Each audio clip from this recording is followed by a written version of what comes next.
एक धनवान सेठ अपनी पत्नी को घमंड से बोलता है, सुनो, इस शहर में मेरी इज्जत मेरे धन दौलत की वजह से है और लोग तुम्हें भी इज्जत मेरे नाम के पीछे देते हैं। तुम्हारी कोई अलग से पहचान नहीं है। पत्नी बोली, सुनो सेठ जी, घर की लक्ष्मी अगर चाहे तो 1 सेकंड में घर की इज्जत मिट्टी में मिला सकती है और चाहे तो आसमान तक पहुंचा सकती है। आपकी इज्जत मेरे हाथों में है।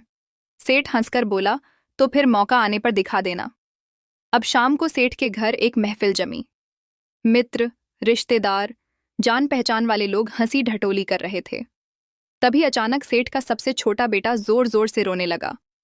सेठ ऊंची आवाज से बोला, यह बच्चा क्यों रो रहा है? पत्नी बोली, आपका बेटा बार बार खिचड़ी मांग रहा है, जबकि अभी थोड़ी देर पहले इसने भर पेट खाया है। घर में बाकी लोगों का भी तो सोचना है, सब कुछ इसे ही कैसे दे दूं? यह सुनते ही महफिल में सन्नाटा छा गया।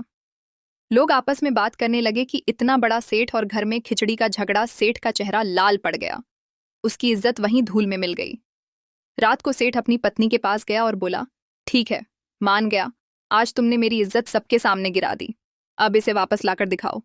पत्नी बोली, मेरे लिए तो यह चुटकियों का खेल है, बस एक काम करना, उन सबको कल फिर से बुलाओ। अगले दिन फिर से महफिल जमी। हंसी मजाक चल ही रही थी कि बच्चा फिर से रो पड़ा। सेठ बोला, अब क्या हुआ? पत्नी बोली, फिर वही खिचड़ी की। इस बार सेठ मुस्कुराकर बोला, तो फिर खिचड़ी लाकर दो, मैं अपने बेटे को हाथ से खिलाऊंगा और साथ में सभी मेहमानों को भी खिचड़ी परोस दो। पत्नी ने तुरंत रसोइयों को आदेश दिया। बड़े ठाट बाट से हांडियां लाई गई, मेहमानों को कटोरी में खिचड़ी परोसी गई।